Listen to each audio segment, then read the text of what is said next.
Hello guys, nagbabalik tayo sa ating channel ngayong March 24, 2025. Guys, sa mga nagre-request nga pala sa atin ng Infinix ulit, andito tayo guys. Sa mga naghahanap nga pala ng tablet, andito ang Infinix. Ito po yung kanilang Infinix Xpad. Para po sa apat na variants nito guys, marami tayong pwedeng pagpilian dito kay Infinix pagdating sa kanilang tablet. Guys, ito, discuss ko po sa inyo yung ano nito, yung mga variants po nito. Ito po ay may apat na variants kung saan pwede po natin pagpilian. Pagdating sa, meron tayong Wi-Fi at syempre guys, meron itong 4G edition.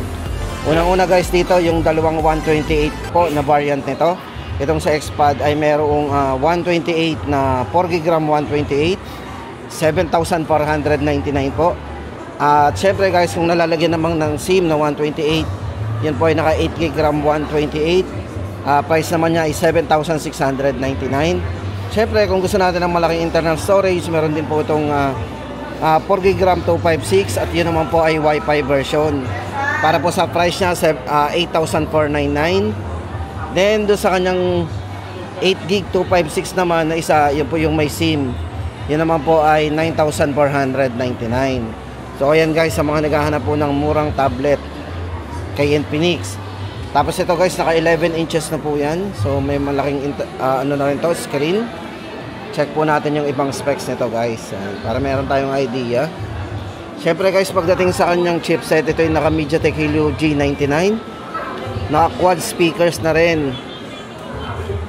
Syempre latest Android 14. So yan naman po guys, sa mga naghahanap lang yan ng ano, ng mga tablet na mura lang, pang regalo, syempre gagamitin sa school, pwede. Tapos guys, ito na yung mga hilera pa ng iba nating i-update sa inyo. Pagdating sa kay Infinix Hot 50 series, andito yung kanilang Hot 50, Hot 50 Pro, and Hot 50 Pro Plus. So yan guys, mga below 10K. Syempre pagdating sa 10K pataas, andito naman yung kanilang mga, eto guys, good news, nakasale pa rin ang Note 40 5G, Note 40 Pro Plus 5G. Syempre ang kanilang gaming phone GT20 Pro, ito yung official gaming phone. Syempre andito pa rin yung kanilang Edge Note 40S. Sa mga nagtatanong ng naka-Edge pero 10K lang, andito na yung kanilang Note 40S, so available.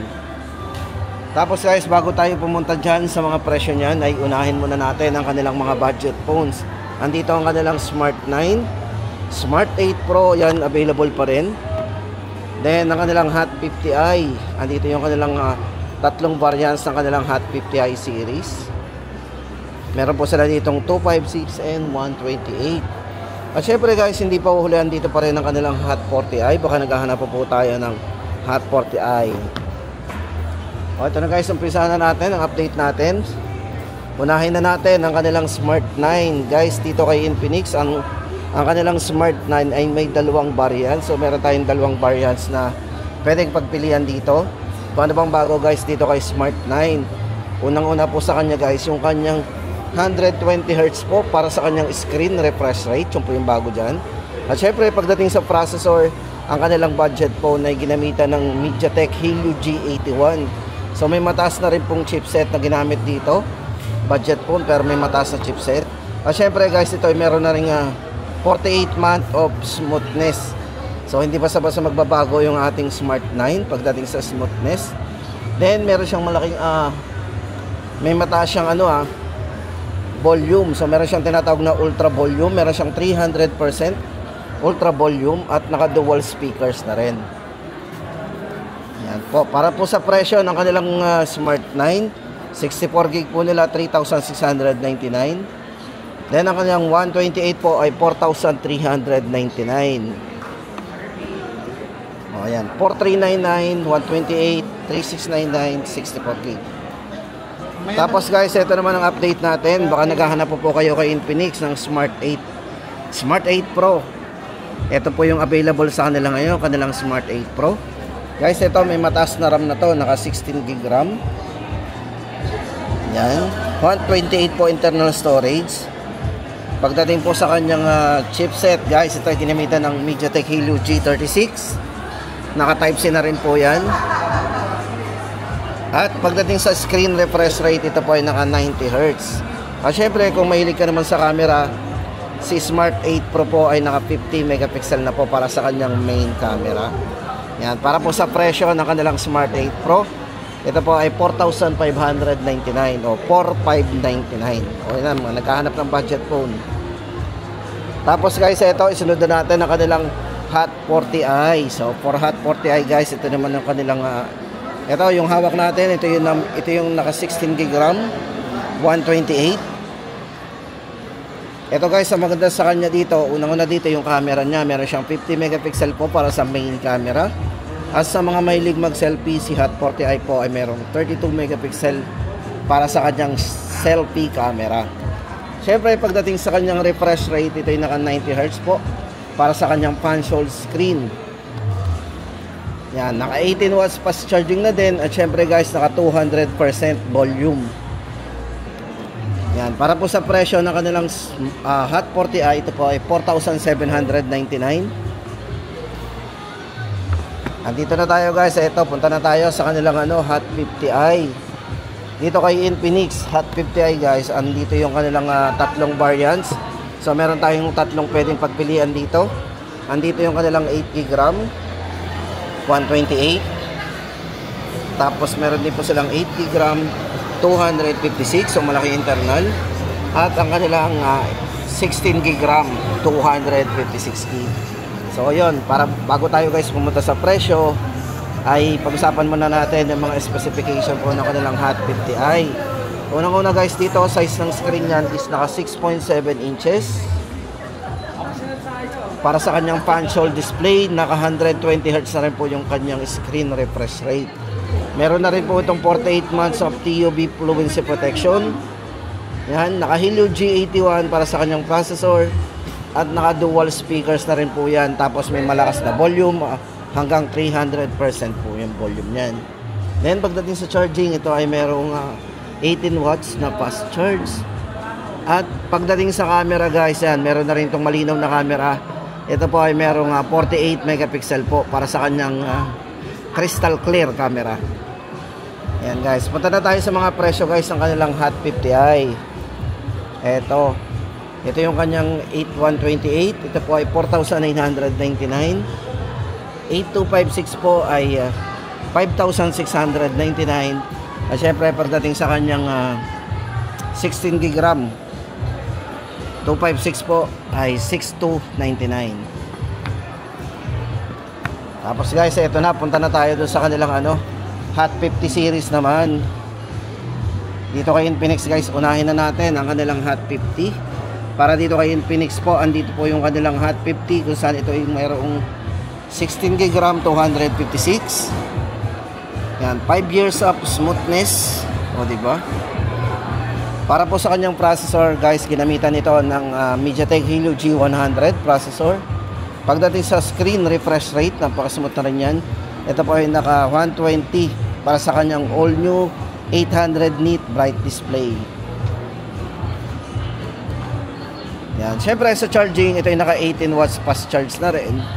At syempre guys, ito medyo manipis din to, si Hot 50, kasi ito para sa nipis nito, ito ay naka 7.7mm para sa kanyang ultra slim design.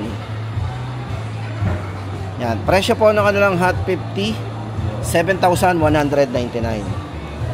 Yan, naka 16GB RAM, 256. Then ang Hot 50 Pro naman guys, ano bang bago dito kay Hot 50 Pro? Itong variant na hawak natin guys, ito ay naka 16GB RAM, 256GB. Pagdating sa processor, naka Helio G100 para sa all new processor niya. At yung nipis po nito, medyo may kanipisan guys, naka 7.4mm para sa kanyang premium slim design din. Syempre guys, ang maganda dito, unang sa display po nitong si Hot 50 Pro, ito ay naka Super AMOLED display na rin. Meron siyang AMOLED display, naka 120Hz na rin po yung kanyang screen refresh rate. Pagdating sa charging, naka 33 watts fast charge na po itong si Hot 50 Pro. Yan, yun po yung mga dadagdag sa kanya. AMOLED display at 33 watts fast charge na rin. Yan. Presyo po nito 7,699 o 7,699. At syempre guys, andito yung kanilang Hot 50 Pro Plus. So ito guys is 4G sa mga nagtatanong po. Wala pa po lumalabas si Infinix ng Hot 50 Pro Plus na 5G. So andito pa lang po yung kanilang 4G. Then guys, ito kung naghahanap lang tayo ng mura pero naka-edge na yung ating phone, dito kay Infinix ang kanilang Hot 50 Pro Plus ay merong nipis na 6.8mm, sobrang nipis po niyan. Para sa kanyang all new slim edge design. Yan, naka 3D curve. Yan, 120Hz AMOLED displays. Napakabibid na rin po ng display nito. At syempre guys, yung nga po, naka AMOLED display yan dahil kaya bibid. Tapos guys ay meron na rin po itong check po natin yung mga ibang specs nito. Yan, pagdating sa processor, naka Helio G100. At naka dual speakers na rin po yan. Sound by JBL. Naka JBL sound po yan. Para po sa presyo, Hot 50 Pro Plus, 8,699. Tapos guys, ito na, kung naghahanap tayo dito kay Infinix na naka-sale, itong kanilang Note 40 Pro, Note 40. So guys, ito Note 40 5G. Ito guys ay 512GB. Ang taas po ng RAM nito at saka yung kanyang ROM 24 at 512. Sound by JBL, naka-NFC din yan, near field communication. Mabilis ang ating downloading and upload, transferring ng mga photos na maganda sa NFC. Yung mga transferring ng photos natin, mabilis. Guys, itong si Note 40 5G, unang-una dito, yung chipset na ginamit dito is naka Dimensity 7020 5G chipset. Tapos naka 15 watts wireless charging. At naka 33 watts po yung kanyang cable. Yan, bezel-less kasi guys ito naka 120Hz po yung kanyang screen refresh rate. At pagdating sa kanyang main camera, si Note 40 5G ay merong malinaw na camera na 108 megapixel camera at 32 megapixel po pagdating sa kanyang front camera. Para po sa presyo guys ng Note 40 5G, dating 12,999, ngayon po ay 9,999 na lang. Naka 512 na pa tayo sa halagang 10,000. Note 40 5G. At syempre guys, kung gusto naman natin din dito kay Infinix na naka-edge pero 5G, andito po yung kanilang Note 40 Pro Pro Plus 5G. Yan. Bale guys, ito by variant na 24GB RAM, 256GB, naka JBL sound na rin. Ayan. At ang maganda guys sa kanyang dito, yung napakabilis mag-charge ito, 100 watts. All round fast charging. Yan. Para po sa mga ibang specs guys, itong si Note 40 Pro Plus 5G, pagdating sa chipset guys, ito ginamitan ng Dimensity 7020 5G. Ayan. Pagdating sa main camera, naka 108 megapixel po yan with optical image stabilization. Ibig sabihin guys ay smooth yan pagdating sa video. Para po sa presyo ng Note 40 Pro Plus 5G, ito ay 13,999. Tapos guys, ito sa mga nagtatanong nga pala sa atin ng Note 40 Pro na 4G edition po ng kanilang Note 40 Pro. Yung 4G lang, wala na pong stock guys. Pero good news, meron silang lumabas na Note 40S. Yan. Ito po yung 4G naman. Kahawig po ito ng Note 40 Pro Plus. Yung nga lang, pagdating sa specs guys, ito bali ay merong 16GB RAM, 256, naka JBL sounds na rin, naka 3D curve, 120Hz po AMOLED display, so napakabibid na rin ang display nito. At sound by JBL na rin. Pagdating sa processor guys, itong si Note 40S is naka Helio G99 Ultimate processor. Para po sa presyo, yan, 16GB RAM, 256, 9,999. At syempre guys, yung ating last but not the least, ang kanilang Infinix GT20 Pro. Guys, ito ay 5G na. Ito yung official gaming phone ng NPL. So ayan, guys, bago tayo pumunta sa presyo nito, yan, syempre itong RAM and ROM nito, naka 24GB RAM, 256GB internal storage. Yan, pagdating po sa kanyang processor guys, ginamitan nito ng 8200 Dimensity 8200 Ultimate at naka 4nm 5G processor. Yan guys, ito maganda sa kanya, meron siyang dedicated gaming display chips kung saan pwede po nating makita doon lahat ng ating mga setup, o di ba? Yung mga pag maglalaro tayo. So maganda sa kanya, meron siyang dedicated gaming display chips. At syempre, stable frame rate po yan. Yan, ginamitan po siya ng ganon. Kasi ito guys, kaya na itong 120 FPS pagdating sa game. At syempre itong kanilang GT20 Pro 5G guys, napakataas ng kanyang screen refresh rate na 144. Ang kanyang screen refresh rate na naka full high definition display, AMOLED display. Para po sa presyo guys, 15,999. Sa mga nagtatanong nga pala guys kung may previous pa daw po si GT20 Pro, yung nga lang guys, limited na lang. So sorte na lang po yung mga umabot do sa kanyang previous na cooling fan. O ayan na guys ang ating latest update dito kay Infinix. Sa mga nagtatanong dyan ng mga budget, syempre naka on sale din. O yan, ang mga discounted ni Infinix Note 40.